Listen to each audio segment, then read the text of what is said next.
আসসালামু আলাইকুম রহমতুল্লাহ। ব্যাংকিং বার্তার পক্ষ থেকে স্বাগত জানাচ্ছি আমি নির্ঝর। অর্থনীতি ও ব্যাংকিং সকল আপডেট পেতে সাবস্ক্রাইব করে বেল বাটনটি চাপুন। চলুন এবার দেখে নেওয়া যাক আজকের আপডেট। ন্যাশনাল ব্যাংক কতদিনের মাঝে ঘুরে দাঁড়াবে জানালেন চেয়ারম্যান। বিগত বছরগুলোতে যে অনিয়ম হয়েছে সব অনিয়ম শনাক্ত করার চেষ্টা করে যাচ্ছেন বলে জানান ন্যাশনাল ব্যাংকের চেয়ারম্যান আব্দুল আওয়াল মিন্টু। তিনি বলেন, অনিয়ম এখন বন্ধ, এখন আর অনিয়ম হচ্ছে না। পূর্বে যা অনিয়ম হয়েছিল তা খুঁজে বের করে সমাধানের চেষ্টা করে যাচ্ছে। কোনোভাবেই ন্যাশনাল ব্যাংক ওই পর্যায়ে যাবে না যে পর্যায়ে গেলে ন্যাশনাল সঞ্চয়কারীদের টাকা দিতে ব্যর্থ হবে।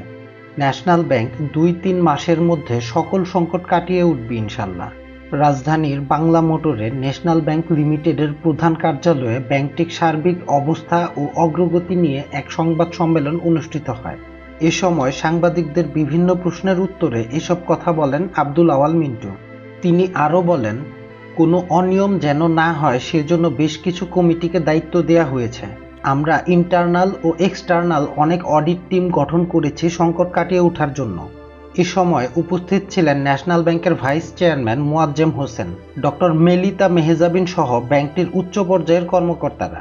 সবাইকে অসংখ্য ধন্যবাদ ভিডিওটি দেখার জন্য। ব্যাংকিং সকল আপডেট পেতে লাইক, শেয়ার এবং সাবস্ক্রাইব করে পাশে থাকুন।